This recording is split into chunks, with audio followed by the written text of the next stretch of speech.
Steps announced by President Johnson yesterday, I think, are extremely welcome. The reallocation of existing funds, an increasing federal contribution to training programs, and the coordination of federal efforts, and the availability of small business administration loans that will help all of us focus attention on the problems. But we still have need, it seems to me, to devise a system on which a businessman can rely to plan for the future, not just in this year of crisis, but in the years ahead. In my judgment, we need a system of tax and other incentives which will make it as attractive and profitable for American businesses to invest in these areas in the future as it is today in other sectors of our economy.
Mr. Morrison, Mr. Booth, gentlemen, I'm delighted to be here. I'm delighted to have an opportunity to see all of you and be with you here at Luncheon. It really has been quite a year this year. A movie actor was elected governor of the state of California, and the Red Sox came from 9th place and won the pennant, and I've been invited to address the Chamber of Commerce.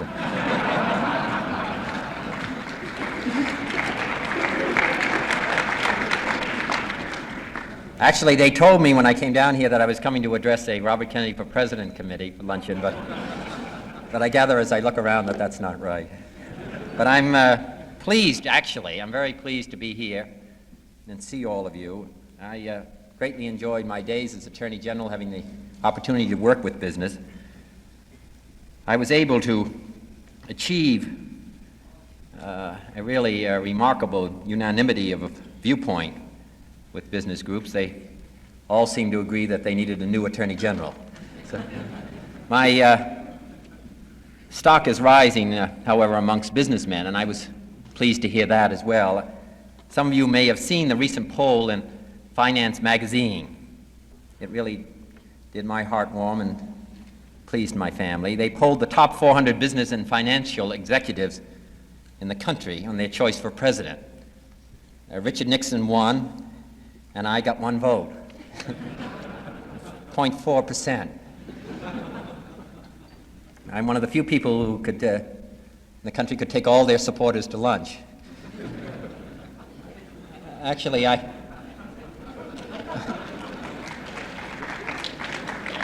I believe in the principle of one man, one vote, but I think this is carrying a little too far. But I'm very grateful for the opportunity of visiting with you, and I'm very grateful to have the chance to speak with you and then perhaps to have a discussion at the end of my talk. When France fell to the Nazis in 1940, a French leader said, "We wanted to have more than we wanted to give, and we spared effort, and we met disaster."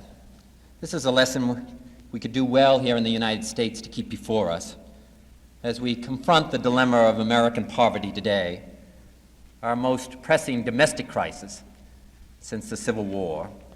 For we have seen the savage and bloody evidence that there is today an alien land within our own borders, another America, with its people too long denied a share of our affluence, almost without hope for improvement, and no longer willing to live out a nightmare distortion of the American dream. This is the other America, which subsists today in the ghettos of our crowded and modern cities with a legacy of deprivation and a legacy of indifference.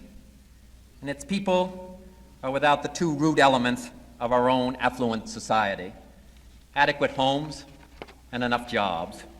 43% of their housing, more than 4 million units, are substandard and dilapidated, and 5 million more are either deteriorated or overcrowded. The people of this inner city nation live with an unemployment rate far worse than the rest of the nation knew during the depths of the Great Depression. If we applied the unemployment rate that now exists in the ghettos of the United States to the rest of the country, instead of approximately 3 million people being unemployed here in the United States, there would be 30 million people unemployed. More than 3 out of 5 cannot find work above poverty wages, and 2 out of 5 have no work at all. And the grim fact is, as the Department of Labor has told us, that the conditions are getting worse, not better. They're worse now than they were 5 years ago. They're worse now than they were 10 years ago. And they are going and growing steadily worse. The national rise in family income has almost totally bypassed the slums. Of the 950,000 new jobs between June of 1965 and June of 1966, only 35,000 of them, or 3.7 of them, went to Negroes. Indeed, many of these other Americans do not even have the dignity of a statistic. Our Census Bureau, our draft boards, our Labor Department, they cannot find between 1/5 and 1/3 of all the adult men who drift about these cities, separated from society, reminding us of their presence really only when the city explodes, in the desperate acts of defeated men. We know we must have order.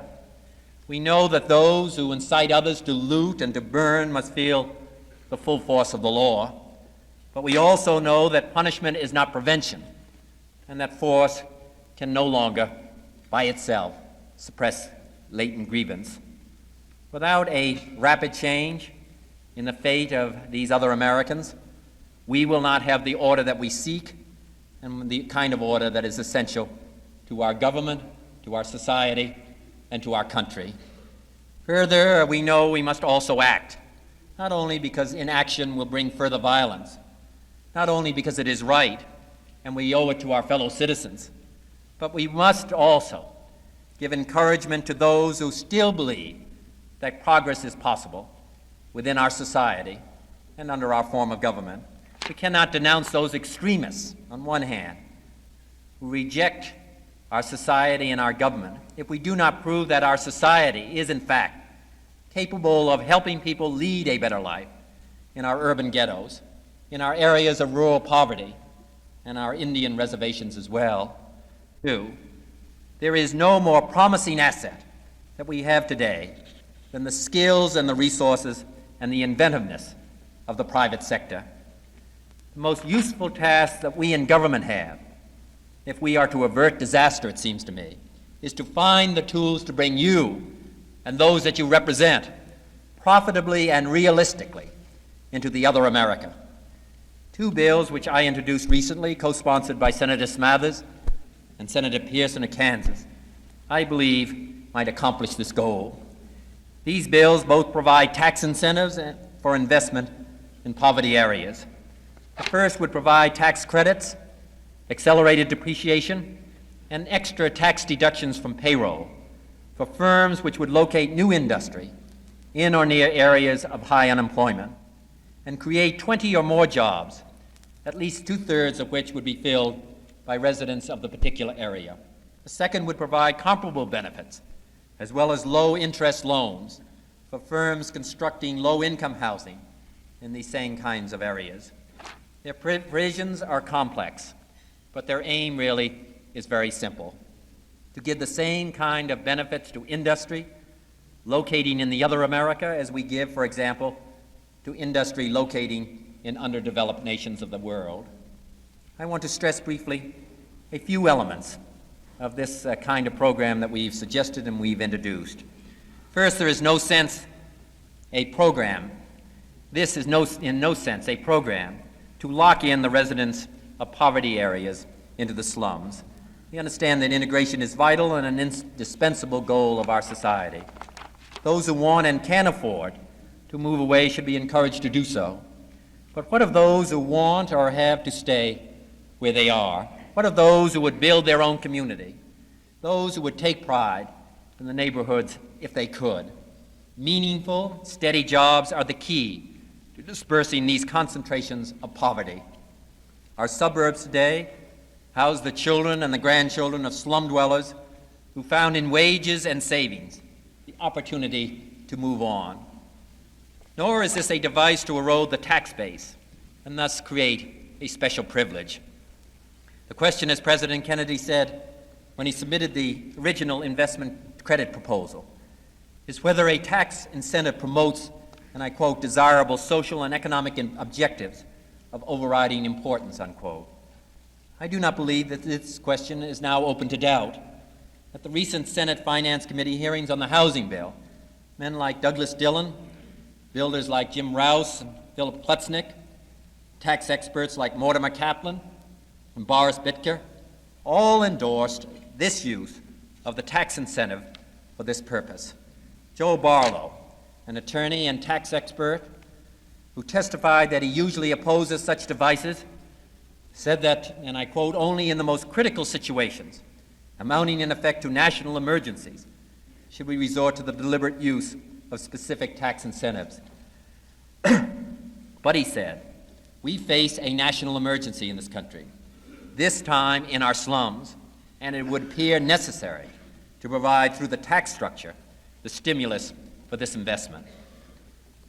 In my judgment, no more pressing use exists for the fiscal and economic tools that are available than to help rebuild our nation's cities, to preserve the orderly fabric of American life. Third, I believe, after careful study, that these bills provide a cheaper mechanism for improving the slums than purely government programs. Furthermore, the housing bill, S-2100, provides low-income shelter without the dependency of public housing and with the strong probability of home ownership. Most important, these bills provide no single solution. They offer projects as diverse and flexible as the private sector itself. They offer purposeful employment instead of a rigid welfare system, which drains initiative and feeds hostility. They offer a partnership between industry and community to rebuild the neighborhoods, instead of destroying them through short-sighted policy or wanton chaos. They can turn the dark corners of the American portrait into places of work and living and hope. I do not suggest my proposals are the only way. Indeed, I am convinced that with your experience, your suggestions, that you may well come up with ideas that are better than mine.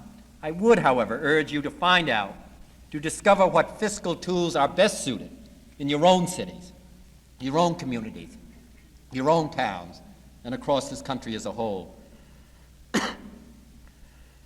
Excuse me.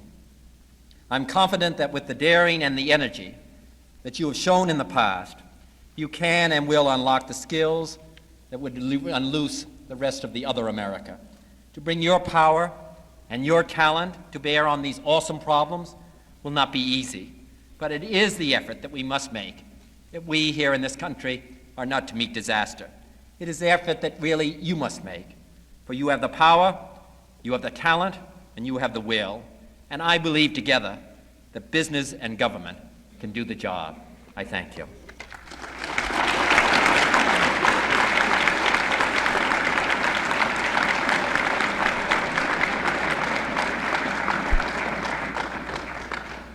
Someone has to start, Senator.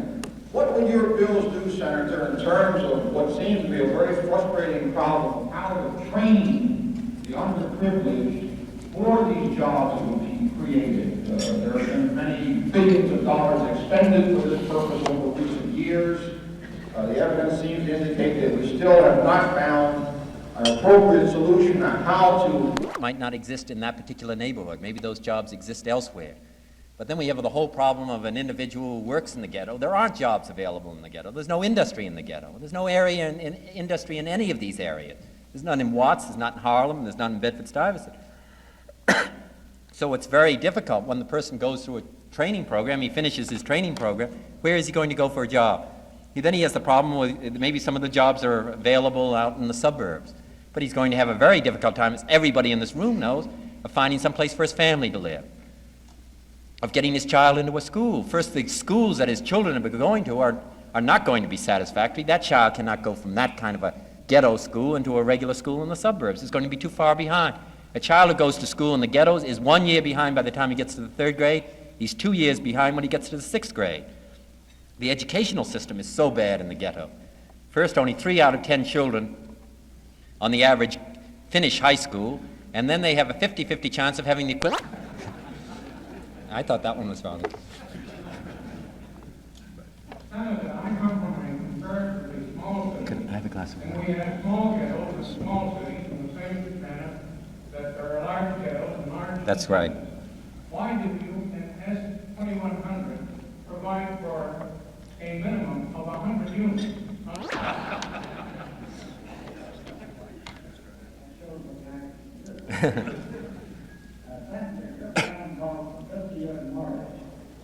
Given a 10-year mortgage, how much equity of the nation would be going to... Senator, hopefully the nucleus of the unskilled workforce will come from the... At the moment.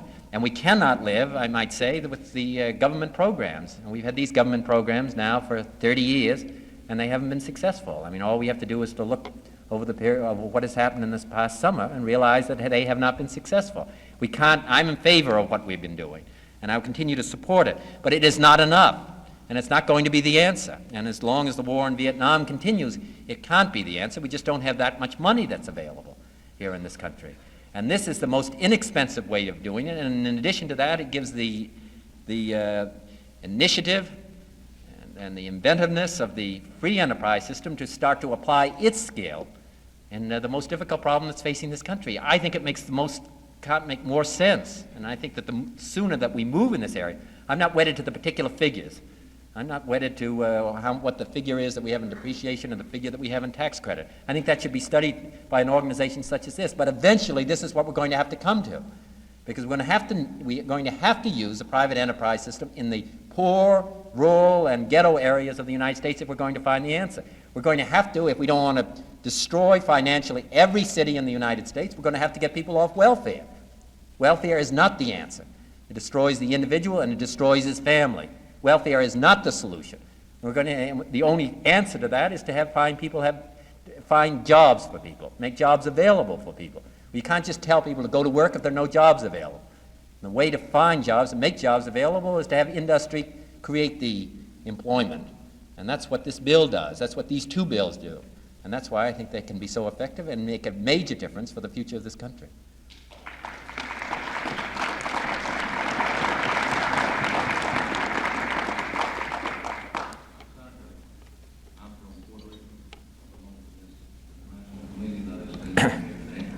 No, I don't think it's the only motivation, and I think there's a lot that's been done by private capital and private enterprise up to the present time. But I think we have to face the fact that the private sector is going to have to answer to their board of directors, and they're going to answer to their stockholders. And maybe they would want to do something. Maybe they would like to see more done in some of these areas. But I think that if we're going to have it done in a major way, we can't ask them to do it just from a charitable point of view. It's not going to be successful. In some areas, we're going to get some of it, and all of you know instances where that's been true. But on a major scale, we're not going to be able to do it because there are too many problems in connection with it. I think that we have to have the profit motive present. And after all, I don't think there's anything wrong with that. That's what's made this country as successful as it's been. That's what's made this country effective. That's what's provided the jobs for 70 million Americans. And we've used it before, and we're going to use it again. And I think we should use it now for what is the major problem that is affecting this country and which might destroy us from within. This is our opportunity. You know, in Puerto Rico, you come from Puerto Rico, they've used this kind of incentive. And the industry of Puerto Rico has increased 1,400% over the period of the last 10 years. And the reason it's done that, it's not just people going down and established industry down there from a charitable point of view, but they found it economically attractive to do so. I think we made it economically attractive through these tax incentives to build grain bins, to build ships, to build defense plants, to build supersonic airplanes, and many, many other areas. And it seems to me we should do the same thing, apply the same principle to rebuilding our ghettos, to finding jobs for those who are unemployed. Now, let me tell you, first, and then not say to those who are more moderate and reasonable and say that we can work with our society, that we're not going to do anything for you. Nothing's going to be done. I think that we have to do it. And that's why I think that this legislation of this kind is important. Well, that's what this is really what this legislation, either the federal government has to put up the money for it and appropriate the money for it, or we're going to have to get the private sector actively involved to hiring people. And as I said, with the problems that we have in Southeast Asia and the other demands on the Treasury, that's going to be very difficult to have it accepted in the executive branch of the government or in Congress. That's why I think that we're in such a serious point in this country, and why I think that this is a very major crisis, because all of the teenagers have increased in the ghettos by 50% over the period of the last 6 years. And as I say, the unemployment problem is getting greater rather than smaller. That's what I don't think people understand. I think for most of us in the affluent, the white, they look and think, well, we passed the poverty program, we passed housing bills, a Negro's gone in the cabinet, Negro's gone on the Supreme Court. Look at all we've done, and we passed all the civil rights legislation. What do they want? What are they demanding? But for a Negro that lives, or a Puerto Rican or a Mexican American who lives in this part of our country, the situation's getting worse, not better. I mean, you can't do much about Thurgood Marshall in the Supreme Court or Mr. Weaver in the cabinet. That's all very nice for him. It doesn't give him any job. And also, he has no future. You can see his brother finishing school and not having a job. You can see his sister dropping out from school and not having a job. And you can see the only way that his mother can obtain welfare is not living with her husband. The only way that any family can receive welfare in the ghetto is that the family be broken up. That's why 50% of all of the children that were born in Harlem, the Harlem Hospital last year, were illegitimate. 70% of those born in the Baltimore Hospital were illegitimate, because the whole welfare system means that you can't live with your husband. There can't be a man in the house. You can't get married, or otherwise you're not going to get assistance. And if you have the man in the house, there's not going to be any job available. There's no future for it. So either the federal government is going to have to allocate $2, $3, or $4 billion every year to have these make-work programs and have people cleaning up the streets, or we're going to have to bring the private enterprise system in and say that this is attractive for you and profitable for you to establish a factory here, establish a plant here, put up a building here. And I think that this kind of a program makes so much more sense and is so much less expensive than any of the others with the federal government doing it. Is why I feel so strongly about it, and why I think that it shouldn't be enacted next year but should be enacted this year. This is, in my judgment, the only answer. In the last analysis, this is what we're going to have to come to. As sure as you're sitting there and I'm standing here, this is what we're going to have to accept. This is what we're going to have to come to. This is what we're going to have to work with. And it seems to me that we should move on it immediately. Thank you very much, and I appreciate coming.